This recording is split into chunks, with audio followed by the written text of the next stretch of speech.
지오 펠버십 오신 모든 분들 진심으로 환영합니다.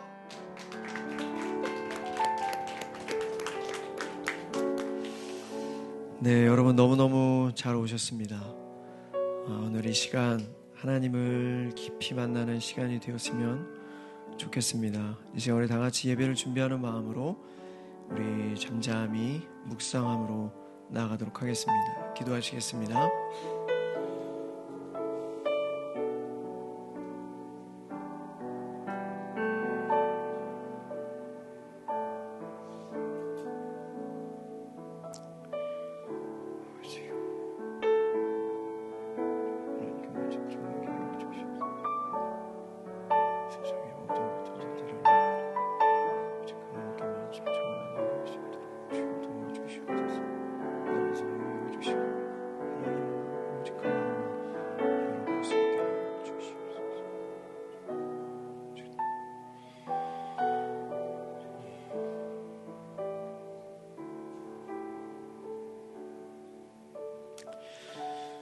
네, 여러분 지난주 담임 목사님께서 말씀 중에 이런 말씀을 전해주셨습니다.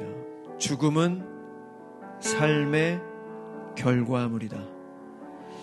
우리가 어떤 삶을 사느냐에 따라 우리가 하나님 앞에 하나님의 영광을 위해서 사느냐, 아니면 그냥 나 자신을 위해서 사느냐, 나의 즐거움, 나의 쾌락, 나의 욕심, 내가 하고 싶은 것들, 아니면 하나님의 영광을 위해서 하나님을 찬양하고 하나님께서 기뻐하시는 것들을 기뻐하고 하나님께서 싫어하시는 것들을 같이 싫어하고 멀리하는 삶을 사느냐에 따라서 우리의 죽음이 어떤 죽음이 되는지 결정될 것이다, 이런 말씀하셨습니다. 지난 한 주간에 여러분 어떤 삶을 사셨습니까? 에베소서 2장 8절에 너희는 그 은혜에 의하여 믿음으로 말미암아 구원을 받았으니 이것은 너희에게서 난 것이 아니요 하나님의 선물이라 말씀하셨습니다. 담임 목사님께서 우리가 예수 그리스도를 믿는 믿음으로 하나님께서 우리에게 의인이라고 말씀해 주시지만 우리가 성화의 삶을 제대로 살지 못한다면 그건 구원받은 자 다시 한번 생각해 봐야 된다, 이렇게 말씀하셨습니다. 성화는 매일 죄와 싸우는 삶이다, 이렇게 말씀해 주셨습니다. 여러분, 우리가 구원을 받았다면, 하나님의 그 크신 사랑을 진짜로 깨닫는다면 우리는 매일 죄와 싸워 나아가는 그런 성화의 삶을 살아야 할 것입니다. 오늘 이 저녁 찬양을 통해서, 또 말씀을 통해서, 기도를 통해서 다시 한번 하나님 앞에, 하나님, 날마다 죄와 싸워 나아갈 수 있도록 도와주십시오. 나는 할 수 없습니다. 성령 하나님 도와주십시오. 성령 하나님 도와주십시오. 성령님 도와주십시오. 오늘 그런 저녁 귀한 예배 되었으면 좋겠습니다. 이 시간 우리 모든 마음을 다해 오늘도 여전히 우리 살아계신 하나님을 찬양하며 나가도록 하겠습니다.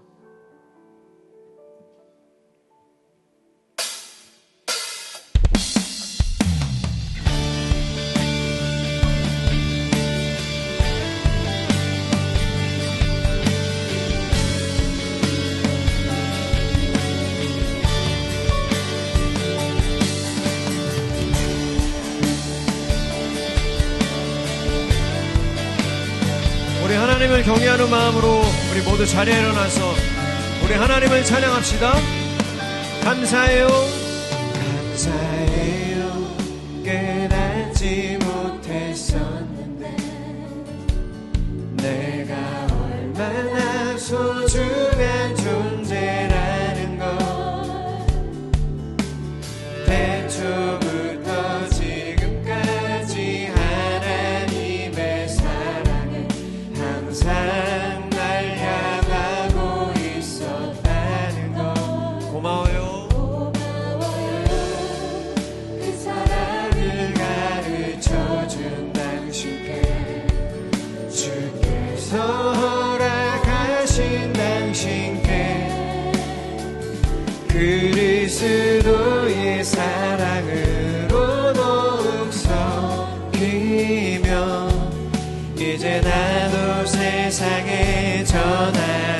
당신을 사랑받기 위해, 당신을 사랑받기 위해,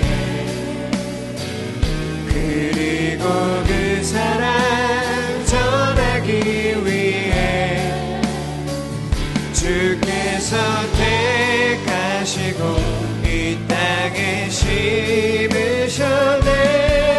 또 하나의 열매를 하시오.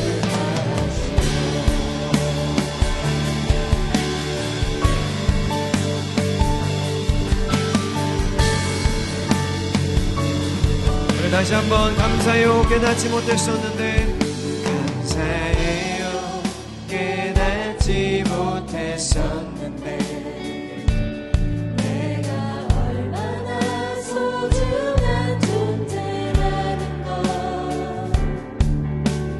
태초부터 지금까지 하나님의 사랑이 항상 날 향하고 있었다는 걸 고마워요.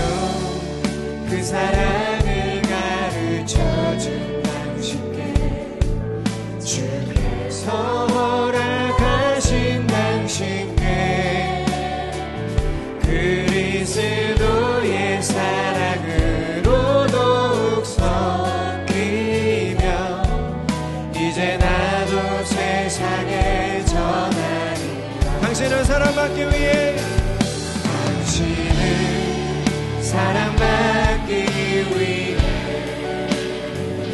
그리고 그 사랑 전하기 위해 주께서 택하시고 이 땅에 심으셨네. 또 하나의 열, 당신을 사랑받기 위해, 당신을 사랑받기 위해,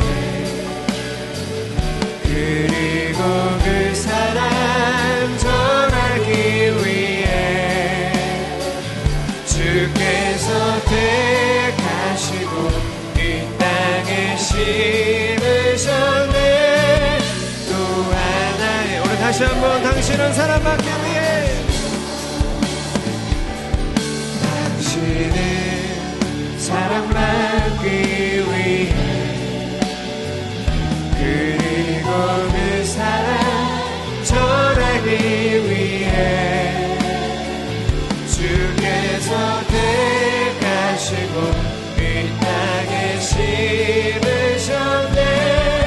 또 하나의 열매를 받으시오. 우리 시간 한번 다 같이 기도했으면 좋겠습니다. 여러분, 제가 아까 우리 교회 출석하는 한 자매와 같이 이제 이런저런 얘기를 나눴었는데요. 그 자매가 원치 않은 그런 사고를 당했습니다. 그런데 그 사고가 나서 가장 먼저 달려온 분이 바로 그 자매의 아버지였어요. 아버지께서 편찮으신데도 불구하고 그 자매를 위해서, 자기 딸이니까요, 달려왔습니다. 달려와서 그 딸을 위해서 도와주고 격려해주고 여러 가지로 힘이 되어줬습니다. 같이 얘기 나누면서 육신의 아버지도 우리가 잘못했을 때 가장 먼저 달려오시는데, 만군의 여호와 하나님, 나보다 나를, 여러분보다 여러분을 더 잘 아시는 그 하나님께서 우리의 모든 상황을 더 잘 아시지 않을까라는 그런 이야기를 했습니다. 여러분, 지난 한 주간 그리고 여러분의 삶에 힘든 일, 원치 않은 일, 그런 사고, 그런 고난이 있으십니까? 여러분, 육신의 아버지도 어머니도 여러분들이 무슨 일을 당했을 때 가장 먼저 달려올 것입니다. 하지만 여러분, 우리의 하나님은 더 큰 사랑과 더 무궁한 사랑, 놀라운 능력으로 언제나 우리를 사랑하시고 우리와 함께 하십니다. 여러분 믿으십니까? 그런 하나님께서 우리와 함께 하십니다. 그렇기 때문에 우리가 이 땅을 살아감에 있어서 쓸데없는 근심, 걱정 다 내려놓고, 그래, 하나님께서 나를 사랑하시지, 하나님께서 나의 모든 상황을 알고 계시지, 그 믿음, 바로 그 믿음이 발동할 때입니다. 저는 다시 한번 기도하실 때, 하나님, 제 상황 다 아시죠? 하나님 저 아시죠? 제 이름 아시죠? 하나님 태초 전부터 계획하셨죠? 하나님 제가 이런 상황에 놓여 있습니다. 하나님 도와주십시오. 하나님 도와주십시오. 언젠가 하나님의 그 크고 놀라운 비밀한 일들을 깨달을 수 있도록 하나님 도와주십시오. 이 시간 우리 잠잠히 우리 하나님 앞에 우리 다 같이 기도하며 나가도록 하겠습니다. 기도하시겠습니다. 사랑의 하나님, 우리의 모든 상황을 아시는 나의 하나님, 나의 아버지, 나의 아버지 되시는 주님을 찬양합니다. 나의 모든 상황을 아시고 나의 모든 것을 아시는 주님을 찬양합니다. 모든 것을 하나님께 맡겨드립니다. 세상의 모든 근심 걱정을 내려놓고 오직 하나님 한 분만을 바라보며 이 짧은 인생길, 이 성화의 과정을 통하여 날마다 죄와 싸워 이겨내며 주님의 마음에 합한 삶을 살아낼 수 있도록 도와주시옵소서. 아버지, 나는 할 수 없지만 성령 하나님 도와주십시오. 성령 하나님 도와주시옵소서. 나보다 나를 더 사랑하시며 나보다 나를 더 잘 아시는 하나님, 오직 하나님만을 의지합니다. 오직 하나님만을 의지합니다. 당신은 사랑받기 위해, 당신은 사랑받기 위해, 그리고 그 사랑 전하기 위해 주께서 택하시고 이 땅에 심으셨네. 또 하나의 열. 우리 다시 한번, 당신은 사랑받기 위해, 하나님께서 여러분을 사랑하십니다. 사랑받기 위해, 그리고 그 사랑 전하기 위해 주께서 택하시고 이 땅에 심으셨네. 또 하나의 열매를 받으시며. 우리 하나님께 영광의 박수 올려드리겠습니다.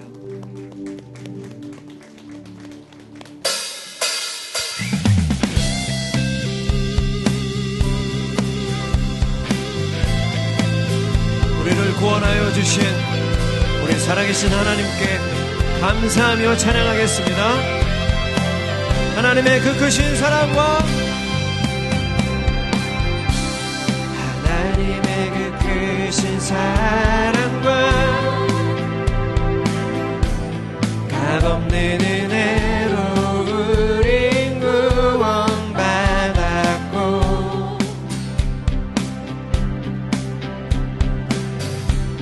오직 예수 믿는 믿음으로 기록된 바 오직 은혜로 살아간 하나님의 그 크신 사랑과, 하나님의 그 크신 사랑과 값없는 은혜로 우린 구원받았고,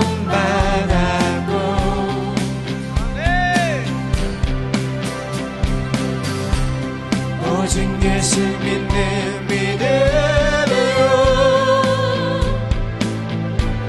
기록된 바 오직 은혜로 살아. 나의 죄를 위하여 이 땅에 오신, 나의 죄를 위하여 이 땅에 오신 십자가에 달려 죽으신 주, 죽은 자 가운데 다시 살아나신 예수 그리스도,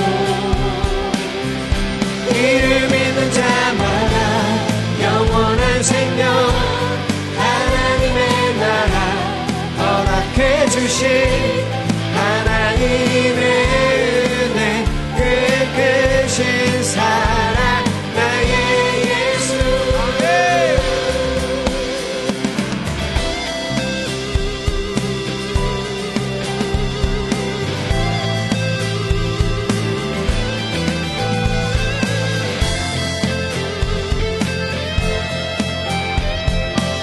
하나님의 그 크신 사랑과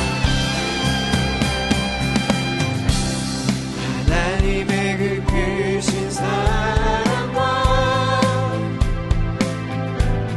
값없는 은혜로 우리 구원받았고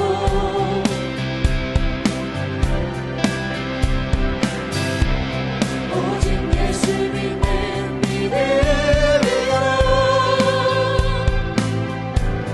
기록된 바 오직 은혜로 나의 죄를 위하여 이 땅에 오신 나의 죄를 위하여 이 땅에 오신 십자가에 달려 죽으신 주 죽은 자 가운데 다시 살아나신 예수 그리스도 이를 믿는 자마다 영원한 생명 하나님의 나라 허락해 주신 하나님의 은혜 그 크신 사랑 오직 예수 그리스도 오직 예수 그리스도 오직 예수 그리스도 오직 예수 그리스도 오직 예수 그리스도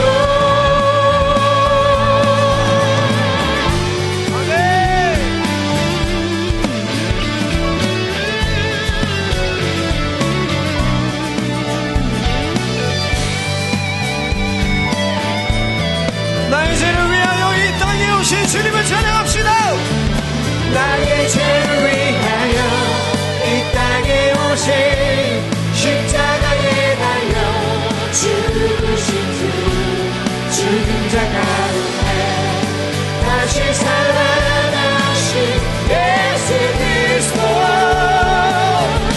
이를 믿는 자마다 영원한 생명 하나님의 나라 허락해 주신 하나님의 은혜 그 크신 사랑 나의 죄를 위하여 나의 죄를 위하여 이 땅에 오신 십자가에 달려 죽으신 주 죽은 자 가운데 다시 살아나신 예수 그리스도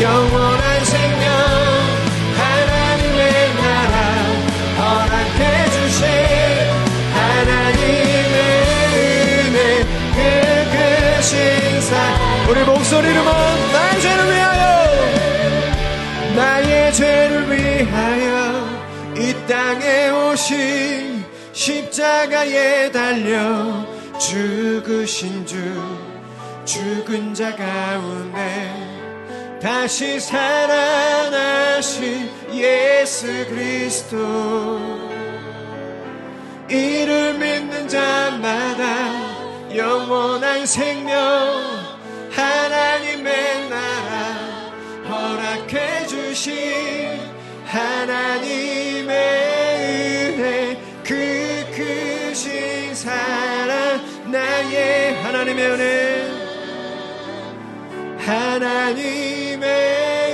은혜 그 크신 사랑 나의 하나님의 은혜 하나님의 은혜 그 크신 사랑 나의 예수 우리 하나님께 영광의 박수 올려드리겠습니다. 아멘.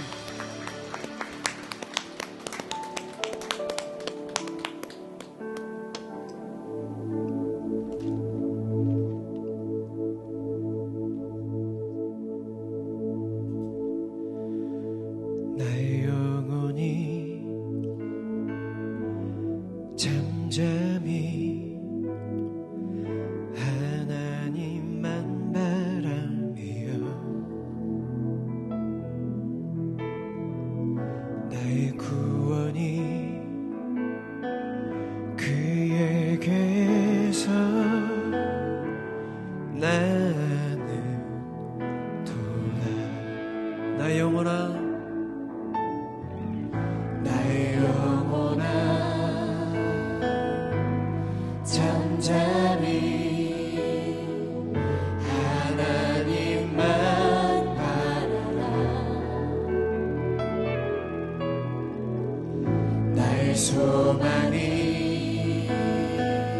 저에게서 나를 도다. 아멘. 오직 주만이 나의 반석 나의 구원이시니 오직 주만이 나의 산성 내가 요동치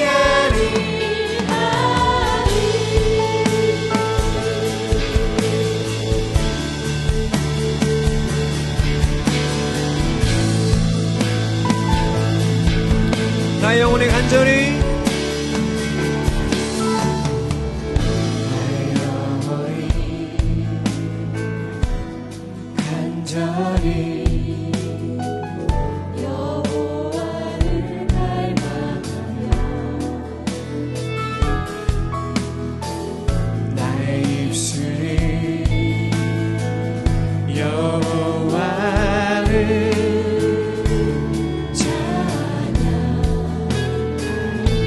나의 영혼아 즐거이 나의 영혼이 즐거이 여호와를 따르니 나의 평생에 여호와를 송축하니 나의 평생에 여호와를 송축하니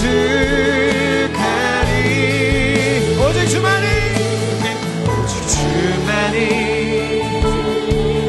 나의 반석 아멘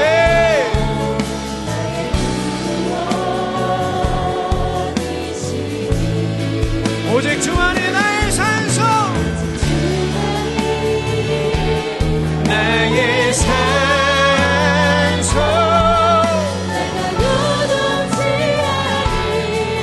오직 주만이 나의 반석 나의 구원 오직 주만이 나의 반석 나의 구원이시니 오직 주만이 나의 산성 내가 요동치 우리 다시 한번 전심으로 오직 주만이 나의 반석 되십니다 오직 주만이 나의 반석 나의 구원이시니 오직 주만이 나의 산성 내가 요동치 않니 우리 목소리만 오직 주만이 오직 주만이 나의 반석 나의 구원이시니 오직 주만이 나의 산성 내가 요동치 아니하리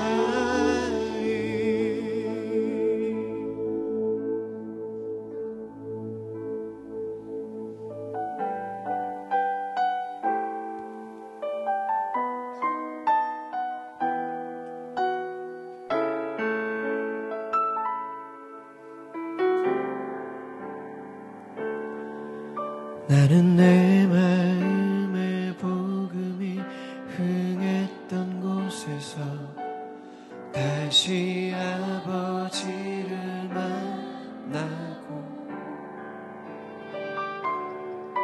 내 마음의 연약한 눈물의 끝에서 또 나를 반겨주시네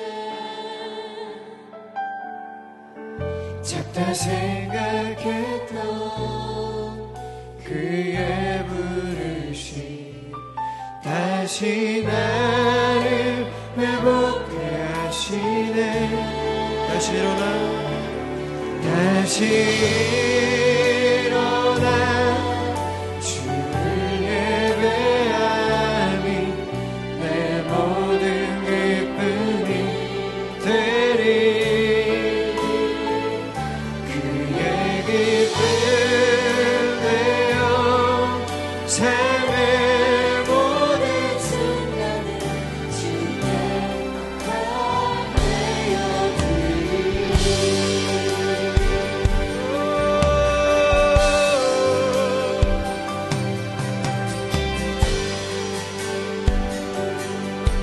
나는 내 마음의 복음이 나는 내 마음의 복음이 흥했던 곳에서 다시 아버지를 만나고 주님 내 마음의 연약한 눈물의 끝에서 또 나를 반겨주시네 작다 생각했던 그의 부르심 다시 나를 회복해 하시네 다시 일어나 다시 일어나 주를 예배함이 내 모든 기쁨이 되리 그의 기쁨 되어 삶의 모든 순간을 주께 우리 소리 높여 다시 한번 사랑하겠습니다 다시 일어나 다시 일어나 주를 예배함이 내 모든 기쁨이 되리 그의 기쁨 되어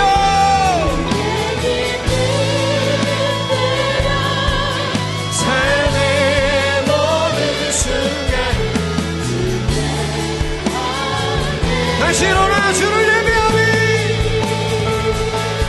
다시 일어나 주를 예배함이 내 모든 기쁨이 되리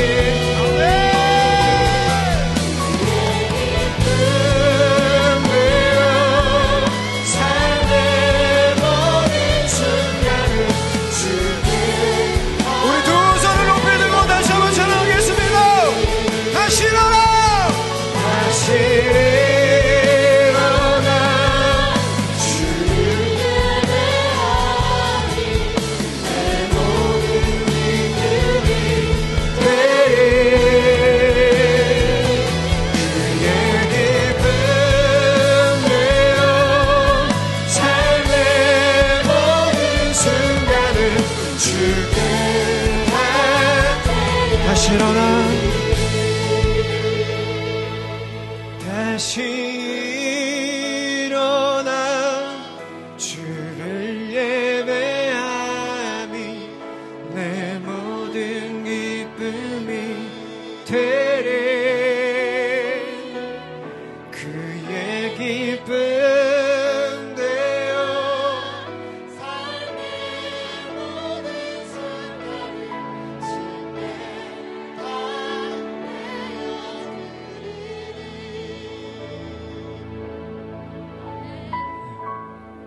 이 시간 우리 말씀을 위해서 우리 다시 한번 기도하겠습니다.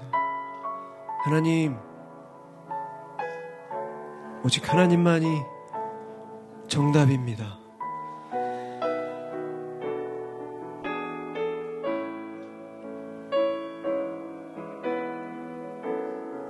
하나님만이 우리를 인도하시며 가장 안전한 곳으로 우리를 이끌어 주십니다. 하나님을 향한 예배가 멈추지 않게 하여 주시옵소서. 하나님을 향한 기도와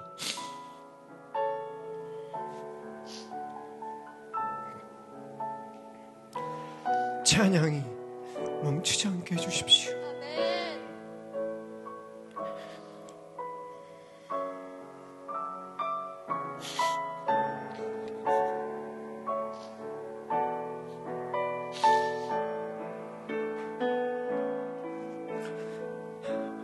다시 우리 예배를 위해서 우리 다 같이 우리 기도 한번 나가도록 하겠습니다. 기도하시겠습니다. 사랑의 하나님, 오직 하나님만이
시간에 우리 한 번 더 같이 기도하기 원합니다. 특별히 우리 며칠 뒤면, 이틀 뒤면 이제 개천절인데요. 나라를 위해서 한번 기도하면 좋겠습니다. 여러분, 우리가 어떤 지지하는 또 좋아하는 정당과 사람이 아니라 정말 저는 이 땅의 희망은 예수 그리스도의 복음 앞에 사람들이 회개하고 주님 앞에 다시 사람들이 돌아올 때 우리나라에 희망이 있는 줄로 믿습니다. 이 시간에 같이 한번 기도할 때, 하나님, 이 땅에 있는 많은 영혼들이 예수 그리스도 복음 앞에 굴복하게 하여 주시고 그 복음 앞에서 회개하며 주님께 돌아오게 하여 주시옵소서. 그래서 다시 한번 이 땅이 주님 사용하시는 귀하고 복된 나라 되게 해달라고 같이 한번 주여 한번 부르짖고 간절히 기도하겠습니다. 주여, 하나님, 이 나라를 불쌍히 여겨주시고 하나님, 이 나라 가운데 다시 한번 아버지 하나님 복음의 물결이, 아버지 회개의 이런 그 운동이 다시 한번 일어날 수 있도록 도와주시옵소서. 하나님, 내가 지지하고 내가 원하고 내가 아버지 하나님 좋아하는 아버지 하나님 그러한 사람들이 이 땅의 희망이 아니라 이 땅 가운데 복음이 유일한 희망인 줄 믿습니다. 하나님, 아버지 이 땅 가운데 아버지 하나님 수많은 영혼들이 예수 그리스도 복음 앞에 굴복하게 하여 주시고 그 복음 앞에 회개하며 정말 예수님을 주인으로 삼고 주님 기뻐하시는 뜻을 따라 살아가겠노라 결단할 때 이 나라 주님께서 사용하시고 주님께서 아버지 아름답게 아버지 하나님을 또 쓰시는 그런 아버지 나라 될 수 있도록 주님 도와주시고 인도하여 주시옵소서.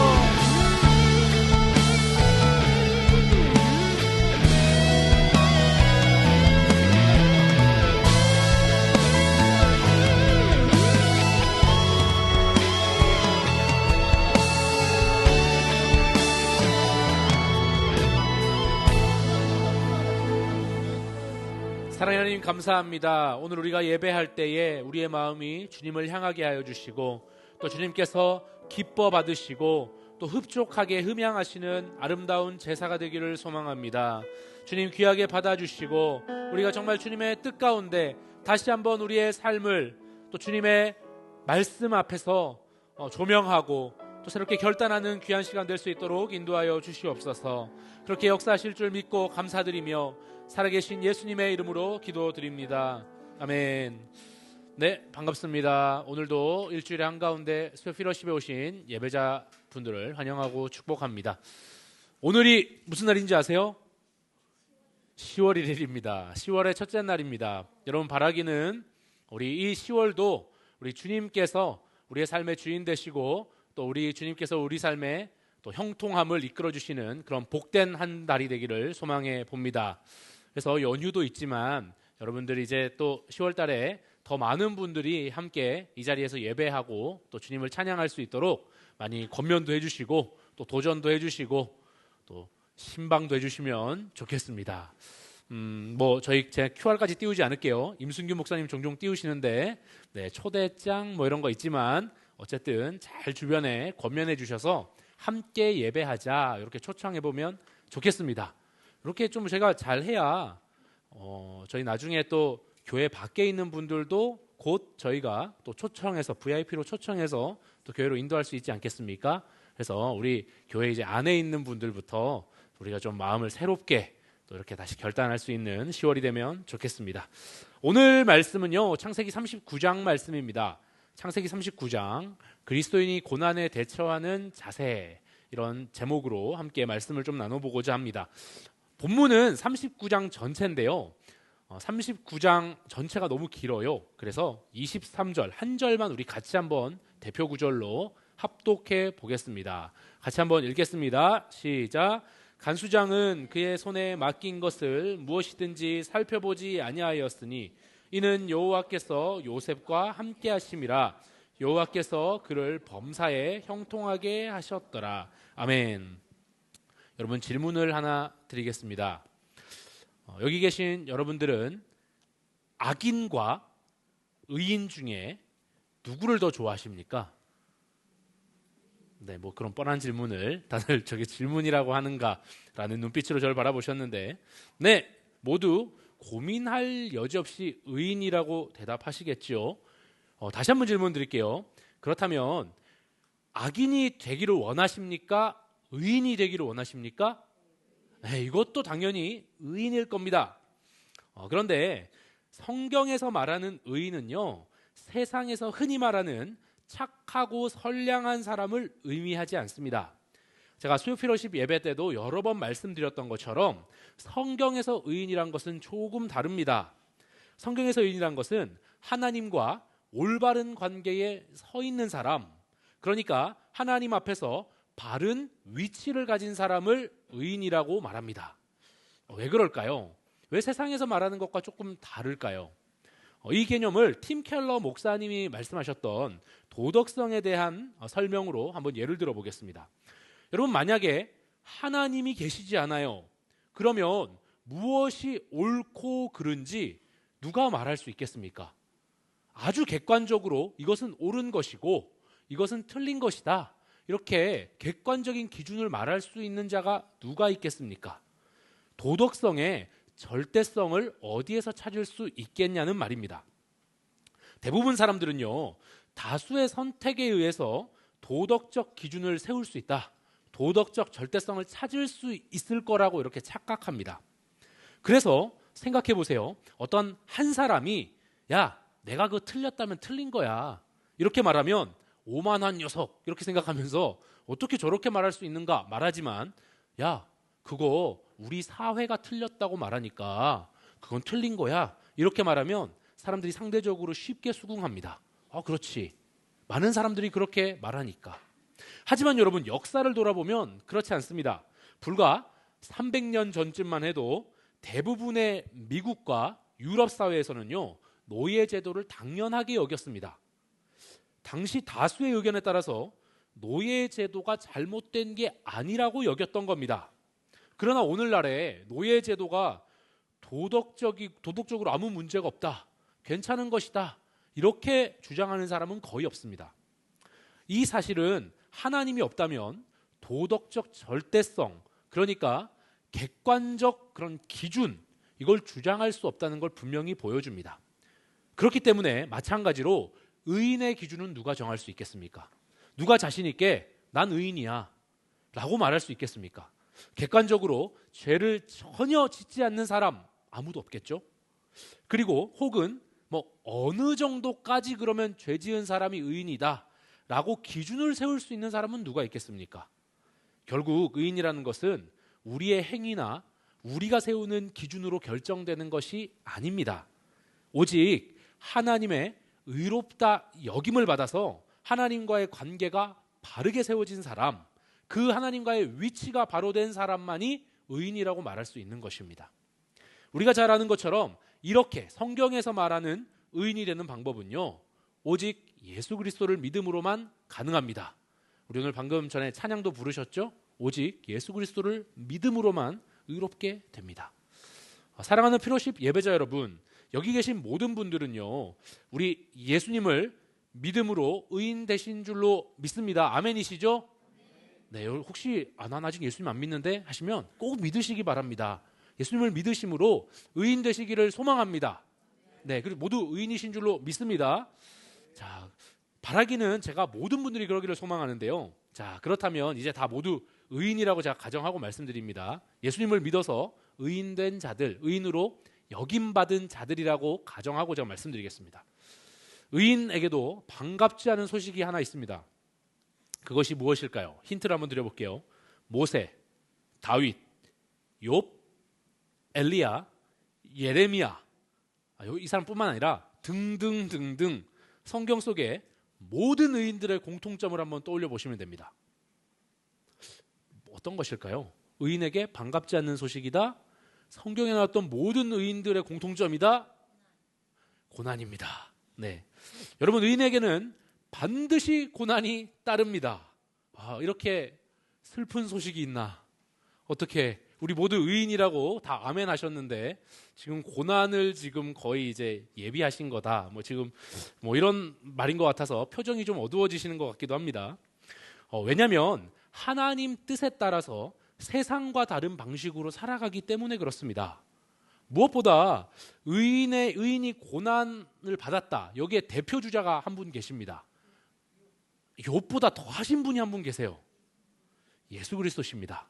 우리 베드로전서 2장 21절 말씀을 같이 한번 읽어보겠습니다. 시작. 이를 위하여 너희가 부르심을 받았으니 그리스도도 너희를 위하여 고난을 받으사 너희에게 본을 끼쳐 그 자취를 따라오게 하려 하셨느니라. 네, 여러분, 구약의 의인들뿐만 아니라 성경은요, 예수 그리스도를 믿어 의인된 우리들, 예수님의 제자된 우리들, 하나님의 자녀된 우리들도 반드시 예수 그리스도의 고난의 발자취를 따라가야 된다라고 분명히 선언하고 있습니다. 그러니까 고난이 있다, 이 얘기는 제가 그냥 지어낸 얘기거나 성경에서 추론해낸 얘기가 아닙니다. 성경에서 분명하게 너희가 예수를 믿는 자냐, 그렇다면 너희에게도 이 고난의 발자취를 따라야 하고 고난이 있을 것이다, 이렇게 말하고 있는 것입니다. 오늘 우리가 살펴볼 요셉의 이야기는요, 이 의인 곧 그리스도인이 겪는 고난 앞에서 고난이 있을 것인데 우리가 어떻게 받아들이고 대처해야 하는지 아주 잘 보여줍니다. 함께 이 말씀을 통해서 좀 이제 고난이 있다고 하는데, 이걸 어떻게 소화하고 받아들일 거냐, 또 어떻게 고난 앞에서 대처할 것인가, 이것에 대해서 우리가 잘 오늘 이 밤에 잘 깨닫고 돌아가는 시간이 되면 좋겠습니다. 여러분, 이제 지난 시간에 요셉 사이에 누구 한 명 나왔던 거 기억나시죠? 유다 얘기가 나왔다가 다시 요셉 얘기로 돌아옵니다. 지금부터는 계속 쭉 요셉 얘기가 당분간 계속 이어질 것입니다. 근데 요셉은요, 지난 시간에 다뤘던 것처럼 형들의 미움을 받았어요. 형들의 미움을 받아가지고 지금 팔려왔습니다. 이집트로 팔려와서 보디발이라는 사람 집에 종으로 끌려갑니다. 보디발이 누군가? 보디발은요, 당시에 바로 왕, 그러니까 이집트에서 바로, 이렇게 성경에 적혀 있는 건 파라오를 말하는 거거든요. 파라오 왕의 친위 대장이었다라고 성경에서 말합니다. 그러니까 지금으로 치면 파라오 직속 부대 경호실장 같은 사람, 그러니까 대단한 사람이죠. 그러니까 옆에서 계속 이렇게 호위하고 지켜주는 사람입니다. 여기 젊은 분들은 잘 모를 텐데 혹시 포청천 보셨어요? 판관포청, 세대가 너무 네, 판관포청 진짜 노래도 따라 부르고 막 한때 유명해. 여기 반달 해리포터 전에 이마에 흉터가 있는 건 포청천이었다. 네, 죄송합니다. 자, 여기 포청천 보면 전조 아시죠? 전조. 이거 아시면서 다 모른 척하고 계시는 거죠? 빨간 옷 입고 모르시면 오늘 구글링 한번 해보시고, 어쨌든 그 옆에서 아주 호위무사 같은 사람이 바로 보디발이었던 겁니다. 그런데 저희 부흥사경에 오셨던 분들은 차준희 목사님 통해서 잠깐 들으셨지만, 당시의 노예들이 크게 4단계가 있었습니다. 밖에서 일하는 노예, 최고 말단이에요. 그 다음에 그 노예 중에서도 집 안에서 일하는 노예, 이건 조금 급이 높습니다. 근데 이거보다 조금 높은 건 주인 직접 모시는 노예, 이거 좀 높죠. 그리고 제일 높은 건 가정 총무를 담당하는 노예, 가정의 이제 뭐 행정 업무를 담당하는 거죠. 자, 이게 제일 노예 중에 제일 높은 계급인 거거든요. 그런데 지금 이 요셉이 가장 말단 노예로 시작해가지고 지금 가정 총무 노예까지 급속도로 아주 초고속 승진을 합니다. 그런데 기쁨도 잠시예요. 보디발의 아내가 요셉을 유혹했고, 요셉은 하나님과 보디발 앞에서 정직하게 행하면서 이거 거절합니다. 그 결과 하루아침에 가정 총무까지 올라갔는데 다시 죄수 신세가 돼서 감옥에 갇히게 됩니다. 여러분, 이게 얼마나 억울하고 속상한 일이겠습니까? 노예로 지금 팔려왔을 때 꾸역꾸역 버텨오면서 자기가 올라갈 수 있는 데까지 어쨌든 최고의 자리에 지금 올라간 거잖아요. 그런데 정직하게 행하다가, 나쁜 일 한 것도 아니고 정직하게 행하다가 하루아침에 모든 것이 날아간 겁니다. 그런데 그게 이게 요셉 입장에서는 끝이라고 생각했는데 끝이 아니었어요. 하나님께서 은혜를 베푸셔서 요셉은 감옥 안에서도 다시 재반 사무를 담당하는 그러한 자리에 다시 올라가게 됩니다. 여기까지가 39장의 내용이거든요. 39장이 진짜 긴데 좀 덜 길게 제가 지금 말씀드린 겁니다. 그래서 아주 설교가 길었다고 생각하시더라도 39장보다는 훨씬 제가 축약한 겁니다. 자, 여러분, 그런데 이 39장 여기에 나오는 요셉의 이야기에서는요, 우리가 요 메시지를 딱 주는 거예요. 오늘 요거 하나 꼭 기억하고 가시는 거예요. 같이 한번 읽겠습니다. 시작. 의인은 고난 앞에서 하나님과 함께한다. 네, 의인은 고난 앞에서도요, 하나님과 함께 해야 함을 깨닫게 해주는 말씀이 바로 창세기 39장의 말씀입니다. 여러분, 고난 앞에서요, 우리는 반드시 하나님과 함께함으로 고난에 맞서야 됩니다. 요셉의 삶을 다시 돌아가 볼게요. 요셉의 삶을 비유하자면 롤러코스터 같은 삶입니다. 이게 옷에 한번 비유를 해볼게요. 요셉이 입었던 옷을 한번 떠올려 보세요. 그러면 더 실감할 수 있는데, 아버지 총애를 받았던 요셉은 어떤 옷을 입었죠? 채색옷, 색동옷, 그런 옷을 입었습니다. 이걸 입었었는데 형들의 미움을 사서 그 옷이 벗겨졌어요. 그리고 이집트에 팔려가서는 종의 옷을 입게 됩니다. 이 신분이 완전 전락하는 거죠. 그런데 거기에서 보디발의 신임을 얻어가지고 총무의 옷을 입었어요. 그랬는데 또 보디발 아내의 손에 옷이 벗겨져가지고 죄수복을 입게 됐다. 그러니까 지금 옷만 해도 좋은 거 입었다가 나쁜 거 입었다가, 좋은 거 입었다가 나쁜 거 입었다가, 요셉의 인상이 이렇게 롤러코스터와 같다라는 거예요. 여러분, 우리 인생에서도요, 가장 힘든 순간이 언제냐 생각해 보면요, 고난이 반복될 때인 것 같아요. 한 번쯤은 우리 일어설 힘이 좀 있는 것 같습니다. 이 일에 대해서 한 번쯤 그래 일어나 보지.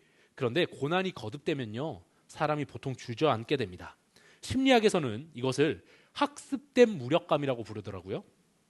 아무리 노력해도 변하지 않는 현실에 지쳐가지고 포기해버리는 겁니다. 사실 누구보다 주저할 만한 상황에 있었던 사람이 요셉일 겁니다. 이후에도 요셉에는 몇 번이나 더 주저할 만한 사건들이 찾아왔어요. 누가 사실 이 요셉을 보면서, 그 상황 보면서 쉽게 말할 수 있겠습니까? 위로도 쉽지 않을 거고 조언도 쉽지 않을 거예요. 저도 한 번은 어떤 친구가 연락이 와가지고 너무나 어려운 형편을 이야기를 했어요. 여기 없고 그 친구도 이걸 안 볼 것 같으니까, 이름도 말 안 하니까 제가 말문이 막혀서 위로조차 하지 못했습니다. 왜냐하면 제 친구잖아요. 그런데 이혼의 아픔을 2번이나 겪었습니다. 그러면서 사정이 있었을 거 아니에요. 그 사정을 줄줄이 이야기를 하는데, 예수님 안 믿는 친구가 아닙니다. 믿는데 그러니까 더 이거 어떻게 얘기를 해야 되나, 제가 감히 그 앞에서 어떻게 조언을 해야 되나, 좀 말문이 좀 막히더라고요. 여러분, 마찬가지로 요셉의 상황 앞에서 누가 쉽게 말할 수 있겠습니까? 제 친구는 자기의 실수와 뭐 연약함 때문에 그렇다고 칠 수 있지만 요셉은 이렇게 보면 크게 잘못한 것도 없어요. 정직하게 좀 행해보려고 하다가 다 이런 일들을 겪었단 말이에요. 얼마나 힘들었겠습니까? 그런데 여러분, 요셉을 한번 보세요. 요셉은 그런 순간에도 불평이나 원망으로 호성세월을 하지 않습니다. 성경에 어디에도 요셉이 불평했더라, 원망했더라 나온 거 구절이 하나도 없습니다. 그래서 성경에는요, 요셉을 어떻게까지 보냐면 예수님의 그 어떤 모형이다, 이렇게까지 신학적으로 봅니다. 그러니까 구약에 나오는 예수님 같은 모습이다, 예표하는 사람이다, 이렇게 말하거든요. 원망하지 않습니다. 어떻게 그럴 수 있었을까요? 그럼 이런 상황에서 어떻게 요셉은 그럴 수 있었을까? 오늘 본문에서 계속 반복되는 문장이 있습니다. 그 해답이 여기에 나오는데요. 한번 좀 보시죠. 같이 한번 창세기 39장 2절 말씀 한번 읽겠습니다. 시작. 여호와께서 요셉과 함께 하심으로 그가 형통한 자가 되어 그의 주인 애굽 사람의 집에 있으니. 네, 3절 볼게요. 같이 읽겠습니다. 여호와께서 그와 함께 하심을 보며. 네, 39장 21절 보겠습니다. 여호와께서 요셉과 함께 하시고 그에게 인자를 더하사 간수장에게 은혜를 받게 하시매. 23절도 한번 볼게요. 간수장은 그의 손에 맡긴 것을 무엇이든지 살펴보지 아니하였으니 이는 여호와께서 요셉과 함께 하심이라. 여호와께서 그를 범사에 형통하게 하셨더라. 네, 여러분 찾으셨습니까? 네, 여호와께서 요셉과 함께 하셨다는 말씀이 39장에서만 4번 반복됩니다. 하나님과 함께 하셨다, 이 표현이 사실 요셉의 할아버지였던 이삭, 아버지였던 야곱에게도 동일하게 쓰였던 표현입니다. 그래서 하나님 함께 하신다라는 요 족장의 전통이 지금 이 요셉에게도 이어진 건데요. 39장 2절을 한번 볼게요. 39장 2절 다시 한번 읽겠습니다. 시작. 여호와께서 요셉과 함께 하심으로 그가 형통한 자가 되어 그의 주인 애굽 사람의 집에 있으니. 네, 지금 여기에 보면요, 요셉이 그 어려운 상황, 굉장히 사실 학습된 무력감에 빠지고 낙심하기 딱 좋은 상황에서도 원망이나 불평으로 호성세월하지 않았던 이유가 뭐였냐 봤더니 바로 하나님이 요셉과 함께 하셨다, 요셉이 하나님과 함께 했다라는 것을 우리가 살펴봤습니다. 근데 하나님과 요셉과 함께 하시니까 어떤 일이 있었냐? 방금 읽었던 것처럼 그가 형통한이라고 지금 번역되어 있는데, 형통한이라는 번역되어 있는 단어가 히브리어 차라흐입니다. 그러니까 이건 어떤 뜻이냐면 돌진하다라는 뜻이에요. 그러니까 요셉이 보디발의 집에서 하급 종으로 시작했는데 가정 총무까지 놀라운 속도로 지금 초고속 승진했던, 형통함을 누렸던 이유가 뭐냐? 하나님이 함께 하셨기 때문이라는 겁니다. 그러니까 하나님이 함께 하셨기 때문에 요셉이 그런 어려운 순간에도 형통한 복을 누릴 수 있었던 것이고, 요셉이 계속해서 이런 상황에 있기 때문에 우리가 살펴본 것처럼 우리가 종으로 팔려왔을 때도 하나님과 함께해서 형통한 복을 누리고, 또 요셉이 다시 감옥에 가서 절망할 수 있는 상황에서도 하나님과 함께하니까 형통한 복을 누리게 됐다라는 말이죠. 그렇다면 우리는 궁금한 것이 하나 생깁니다. 하나님과 함께한다, 하나님이 함께 하신다라는 것이 구체적으로 무슨 뜻인가? 이것을 좀 알아야 될 겁니다. 우리는 흔히 교회 다니면서 하나님과 동행합니다, 하나님 함께 하십니다, 하나님 함께 하기 원합니다, 저 주님과 동행합니다, 이 표현 정말 많이 말하는데 막상 그것을 추상적으로만 이해할 때가 너무 많습니다. 그런데 오늘 본문은요, 이 의미가 어떤 의미인지 좀 분명하게 보여줍니다. 우리 읽었던 말씀이지만 3절 말씀인데요, 다시 한번 읽어보겠습니다. 시작. 그의 주인이 여호와께서 그와 함께 하심을 보며 또 여호와께서 그의 범사에 형통하게 하심을 보았더라. 네, 여기에서는요, 주인 보디발이 여호와께서 요셉과 함께 하심을 봤다, 이렇게 기록합니다. 여러분, 보디발이 하나님을 알았던 사람일까요? 여호와 하나님 알았을까요? 네, 전혀 모르는 사람이었습니다. 보디발이라는 사람 이름 뜻만 봐도 알 수 있어요. 이름 뜻이 뭐냐? 이 사람이 바로 라가 준 자다, 이 말이에요. 라가 뭐야? 당시에 이집트 최고의 신이 라 신입니다. 태양신이에요. 그래서 지금 태양신, 이집트 최고의 신이 준 아들, 뭐 이런 뜻이잖아요. 그러니까 이 사람이 어떤 사람이냐? 이집트에 이름 있는 가문의 출신인 거예요. 그러니까 여호와 하나님을 몰랐던 사람인 게 분명합니다. 그런데 어떻게 여호와 하나님이 함께 하심을 봤다라고 지금 기록하고 있는가? 그 이유는 무엇이냐면 요셉이 공개적으로 여호와 하나님을 믿는 신앙을 드러내면서 살았기 때문에 그렇습니다. 요셉이 보여준 삶을 통해서 보디발이 여호와 하나님을 알게 되었고 하나님께서 요셉을 형통하게 하시는구나 인식하고 인정하게 되었다라는 거예요. 하나님이 함께 하신 것이 어떤 뜻이냐? 더 분명한 것은 보디발의 아내가 유혹하는 장면에서 잘 보여줍니다. 우리 7절 말씀인데 같이 한번 읽겠습니다. 시작. 그 후에 그의 주인의 아내가 요셉에게 눈짓하다가 동침하기를 청하니. 네, 여기서 그 후는 언제냐면 보디발이 요셉을 가정총무로 세운 일을 말합니다. 그러니까 총무가 된 지 얼마 지나지 않아서 보디발의 아내가 요셉을 끊임없이 유혹합니다.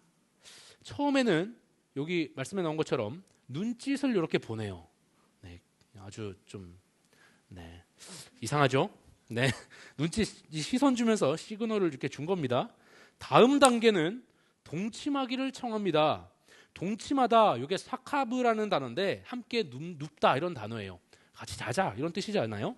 그러니까 아주 대놓고 노골적으로 그녀의 욕정을 지금 드러낸 겁니다. 여러분 어떻게 이런 일이 있을 수 있나 싶으시죠? 그 사모님이 어떻게 노예에게 이럴 수 있겠냐.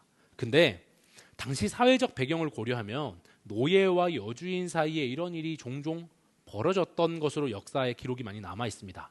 그리고 좀 로마 시대 이런 데 배경으로 한 미국 드라마 이런 데 보면 좀 막 그런 어떤 사람들이 막 타락해가지고 그런 모습을 막 보이는 그런 나쁜 행동을 하는 것들이 많이 나타나잖아요. 게다가 성경 보면요, 성경을 잘 보면 요셉이 아주 준수하고 잘생겼다고 나와 있습니다. 그러니까 더 수긍이 좀 갈 수 있겠죠.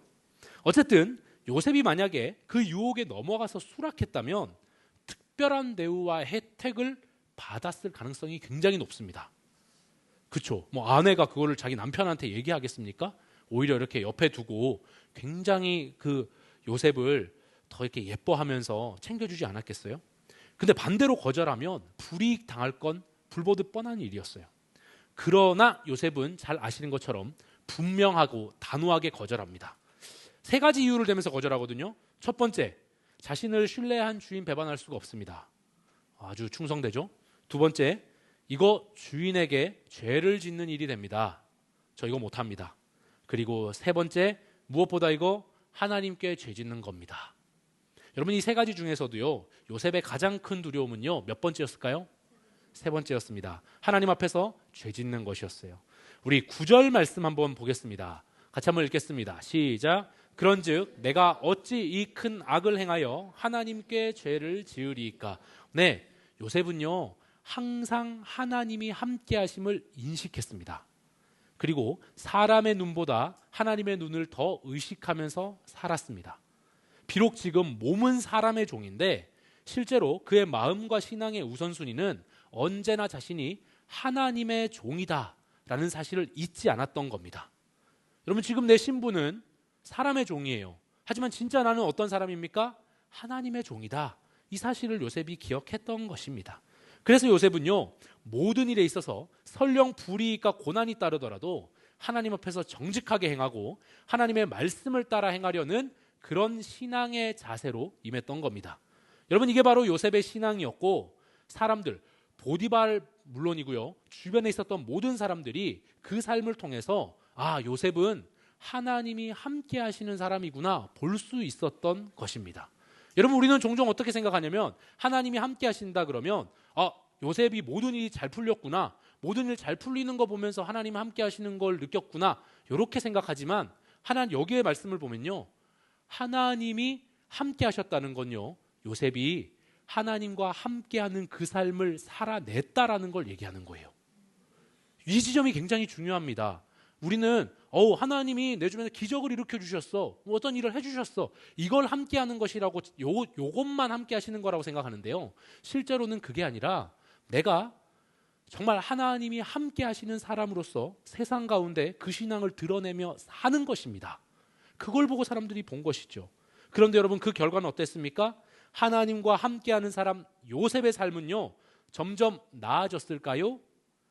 오히려 더 큰 고난으로 이어집니다. 형통해서 뭐 좀 되는 것 같더니 또 고난이 이어지고, 되는 것 같더니 이어지고.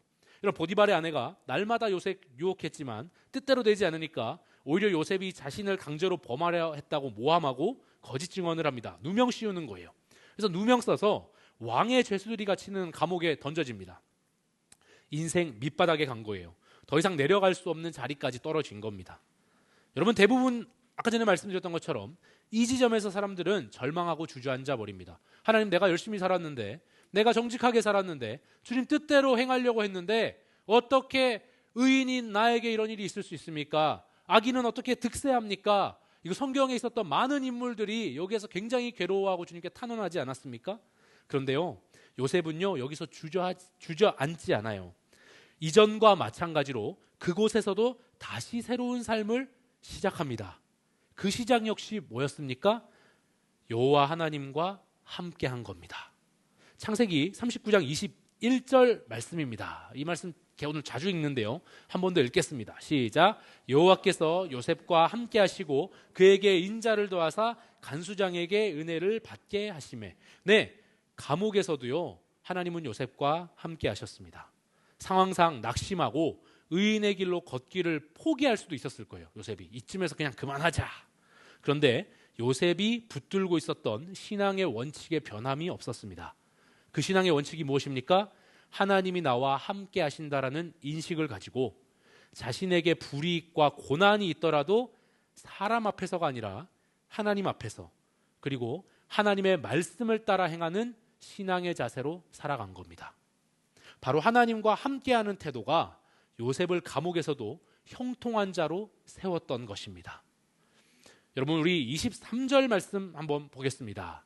23절 말씀인데요, 간수장은 그의 손에 맡긴 것을 무엇이든지 살펴보지 아니하였으니 이는 여호와께서 요셉과 함께 하심이라. 여호와께서 그를 범사에 형통하게 하셨더라. 네, 결국 감옥의 간수장도 요셉의 내면과 삶을 통해서 하나님이 함께하는 사람이구나, 하나님이 함께하는 사람은 저렇게 사는 거구나, 불이익과 어려움과 핍박이 있어도 하나님 뜻대로 살아가고 정직하게 행하는구나, 저런 사람은 형통한 어떤 복을 받는구나 알게 되는 거죠. 여러분, 그래서 결국 요셉은요 모든 죄수들과 행정적인 일들을 위임받는 놀라운 축복을 얻게 되었습니다. 여러분, 오늘 말씀을 한번 정리해 보겠습니다. 오늘 본문은요 여호와께서 요셉과 함께 하심으로 요셉이 범사에 형통한 자가 되었다라고 기록합니다. 여러분, 이것은요 의인이었던 요셉에게 시련이나 고난이 전혀 없었다는 의미가 아닙니다. 오히려 요셉을 보면 그 누구보다 많은 시련과 고난을 겪으며 살았던 것 같아요.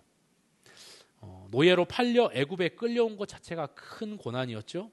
그리고 보디발의 집에서 잠깐 평안을 누리는 듯 하다가 그것도 오래가지 못했습니다. 보디발의 아내의 모함으로 감옥에 갇히는 신세가 되었잖아요. 사실 하나님을 경외하며 경건하게 살려는 사람들에게는요 더 많은 시련과 고난이 따르기 마련입니다. 이상한 일이 아닙니다.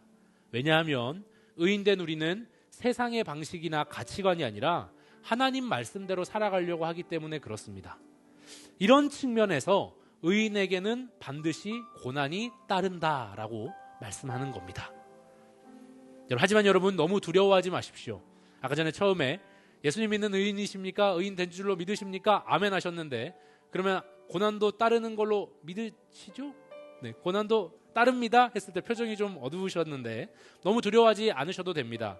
왜냐하면 동시에 하나님 뜻 가운데 살아갈 때요 그 삶 가운데는 뭐가 있냐면요 형통함이 있습니다. 하나님과 함께하는 삶을 선택하면요 고난이 따릅니다. 그런데 그 고난을 능히 이길 수 있는 하나님의 형통함이 임하는 거예요. 이 형통함이 아까 뭐라 돌진하다거든요. 그거 다 브레이크스루 한다는 거예요. 그러니까 뚫어간다는 겁니다. 다 뚫어갈 수 있는 하나님의 능력이 임한다는 거예요. 여러분, 요셉이 겪었던 모든 고난의 시작도요 하나님의 꿈을 품고 하나님 뜻대로 살려고 했기 때문에 찾아온 거예요. 그러나 그 고난을 이길 수 있었던 비결 또한 하나님의 뜻을 따라 살려고 힘쓰는 삶 가운데 하나님 베풀어 주시는 형통함이 있었던 것입니다. 결국 하나님이 함께 하시면서 형통함으로 이끄심으로 말미암아 요셉의 모든 과정은 불행이 아니라 오히려 기회로 바뀝니다. 그리고 하나님께서 요셉을 빚으시고 사용하시는 놀라운 방법이 됩니다. 나중에 우리가 지금 모든 내용들을 또 다음 주에도 또 설교를 우리가 이어가니까 다 이야기할 수 없지만 요셉이 총리가 되었을 때 과거를 이렇게 회상해보는 관점으로 한번 보십시오. 노예로 팔려온 것, 보디발의 집에 오게 된 것, 감옥에 가게 된 것, 모두 거기에서부터요 다 뜻이 있고 총리가 되는 발판이 되었습니다. 여러분, 결국 우리가요, 하나님은 요셉을 고통이 없게 보호하신 게 아니라요, 오히려 그 역경을 통과하게 하심으로 그 길을 인도해 내셨습니다. 사랑하는 피로십 예배자 여러분, 이러한 은혜는요 그 옛날에 요셉의 것만이 아닙니다. 오늘날 우리 성도들의 것이기도 합니다. 요셉이 섬기던 하나님은 지금 우리가 섬기는 동일한 하나님이신 줄로 믿습니다. 예수 그리스도를 믿고 의인으로 여김받은 우리도 하나님 뜻대로 살려고 하잖아요. 그러면 당장은 고난과 핍박을 맞이할 수밖에 없어요. 더 불편한 일들이 많을 수밖에 없습니다.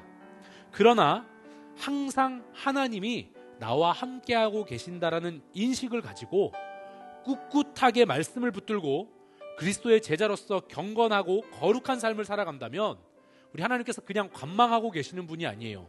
형통의 복을 주십니다. 그래서 그 모든 것들을 돌진할 수 있는, 뚫어갈 수 있는 그런 놀라운 역사를 펼쳐주신다는 것입니다.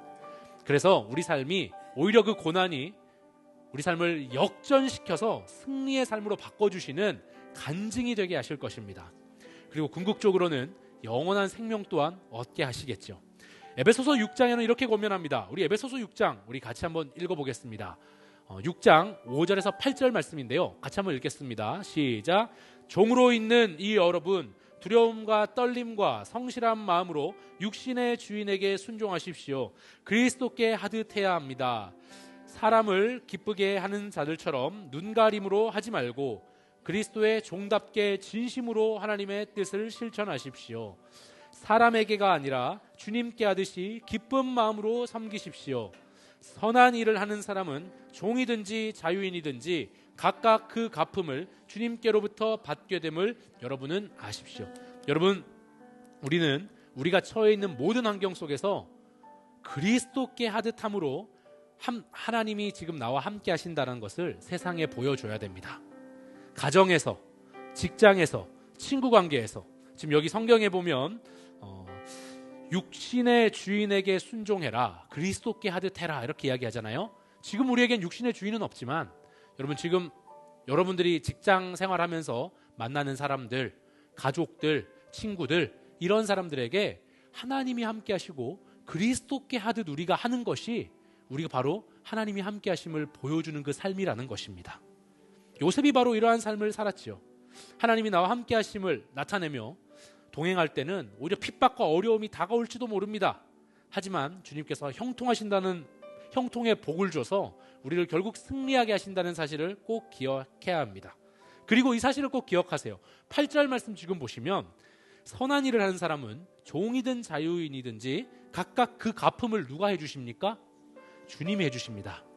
여러분, 설령 사람들이 알아주지 않는다고 해도 사람들의 눈이나 평가에 얽매이지 않고 항상 하나님께 하듯이 주님 말씀 따라서 정의를 행하고 맡은 바 도리를 다하고 주님과 동행하며 살아가시기를 소망합니다. 왜냐하면 상을 주시는 분은요, 하나님이세요. 그러니까 우리가 그리스도께 하듯이 할 수 있는 겁니다. 직장생활 하는데 저 사람이 상 주는 거라고 생각하면 저 사람 눈치를 보고 저 사람한테만 잘 보여야 돼요. 그런데 우리가 저 사람에게 잘 보이는 것이 아니라 그리스도께 저 사람에게 할 수 있는 이유가 무엇입니까? 상 주시는 분은 하나님이시기 때문에 그렇습니다. 오늘도 주님과 함께 하심으로 형통함의 복을 얻고 경험하시기를 소망하며, 또 날마다 이 성화의 삶을 힘차게 전진해 나가시는 수요피로십 예배자 여러분들 되시기를 간절히 축복하고 또 기도합니다. 우리 찬양 한 곡 하면 좋겠습니다. 여러분, 우리가 주님 뜻대로 살아가는 것 쉬운 일은 아닙니다. 하나님과 함께하는 삶을 살아낸다는 것 쉽지 않습니다. 하지만 주님께서 형통의 복을 더하셔서 우리 모든 것들을 돌파해 나갈 힘을 주시고, 또 그리고 우리 마침내 우리 그 모든 상황을 역전시켜서 승리하게 해주실 것을 믿으시기를 소망합니다. 우리 그 믿음의 고백을 찬양에 담아서 함께 한번 고백하겠습니다. 거친 이 세상에서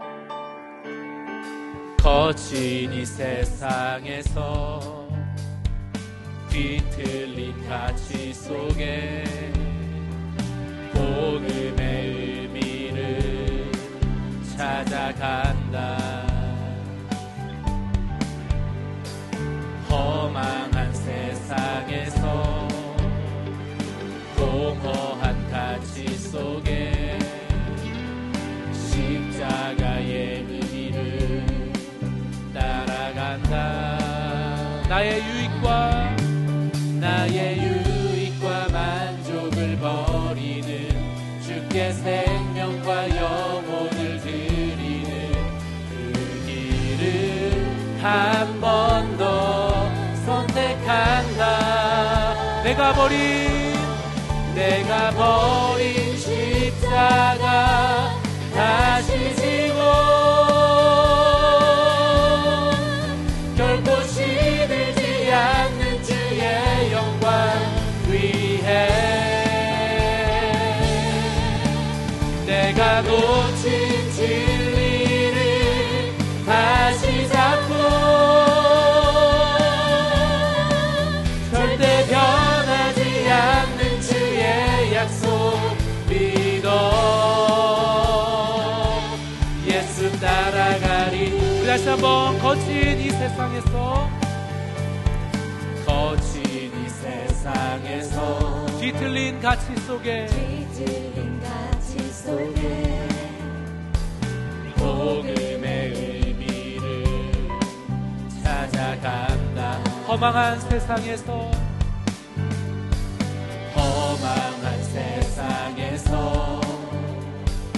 공허한 가치 속에 십자가의 의미를 따라간다.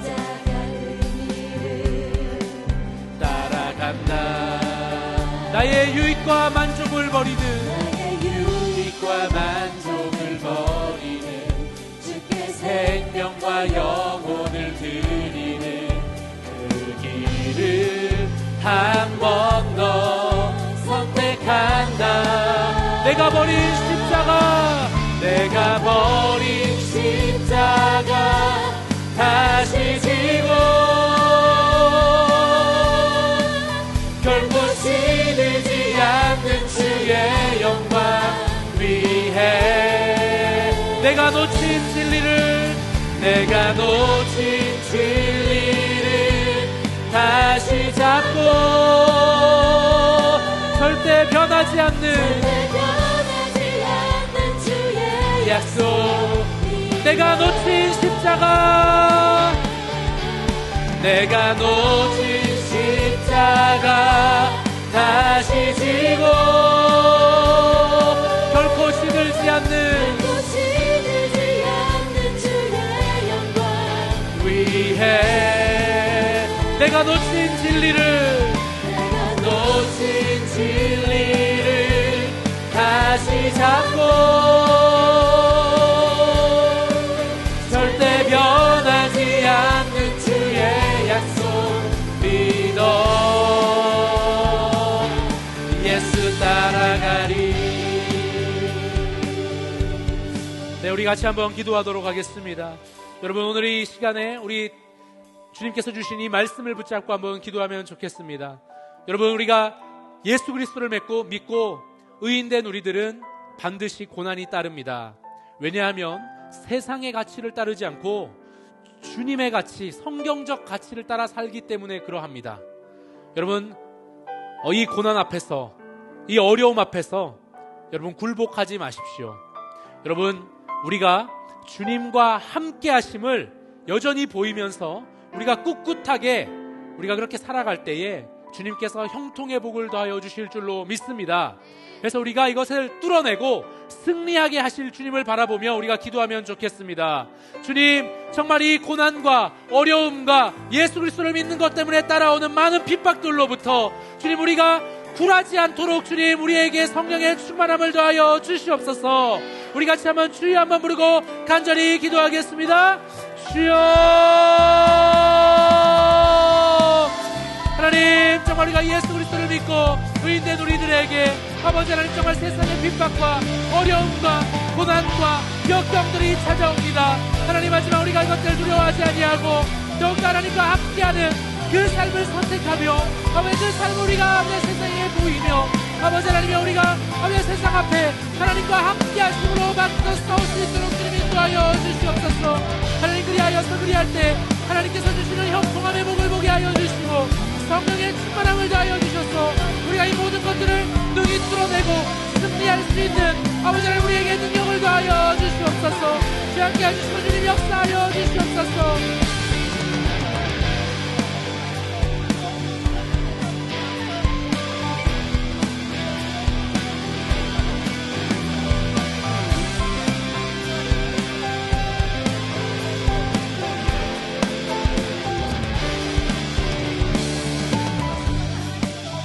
두 번째로 한번 기도하겠습니다. 같이 한번 기도할 때 여러분, 하나님과 함께하는 그 삶이 꼭 하나님이 우리에게 어떤 기적을 베풀어 주시는 것으로 보여지는 것이 아닙니다. 먼저 우리가 하나님 편을 선택하는 것입니다. 여러분, 우리 삶 가운데 결단하는 이 기도를 하면 좋겠습니다. 하나님, 정말 세상에서 정말 많은 불이익이 있을지라도 또 여러 가지 감수할 것이 있을지라도 우리가 가정과 직장과 우리 사람들과 관계 속에서 주님 말씀을 따라서 정말 우리가 그 주님 뜻대로 살아가는 그 삶, 하나님이 함께 하신다는 것을 우리가 기억하며 그 삶을 선택할 수 있는 용기를 더하여 주시옵소서. 우리 같이 한번 이 기도 제목 가지고 주여 한번 부르고 같이 기도하겠습니다. 주여. 하나님, 우리가 아버지 하나님, 정말 주님 함께 하시는 그 삶을 세상 가운데 선포하며 드러내며 살아갈 수 있도록 도와주시옵소서. 하나님 함께 하시고 언제나 나와 함께 사는 인심을 가지고 하나님, 우리가 정말 아버지 정말 주님 앞에 아버지 하나님, 정말 주님 편을 선택하며 주님 뜻대로 살아가겠노라 결단하며 세상에 불이익이 따를지라도 어려움이 따를지라도 아버지 세상에 공격이 있을지라도 주님의 편을 선택할 수 있도록 도와주시고 주님 말씀을 따라 살아갈 수 있도록 도와주시옵소서.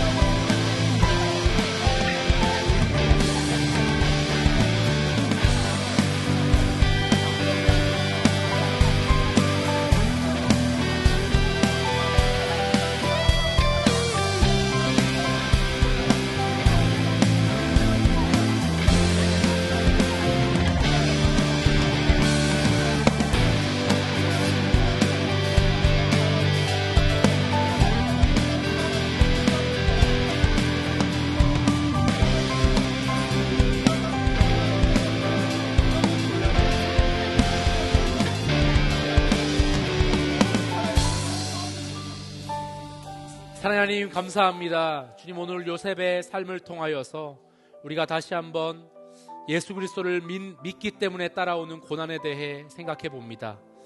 하나님, 이 고난 앞에서 우리가 주저하거나 낙심하거나 주저앉지 않도록 주님 우리를 붙잡아 주시옵소서.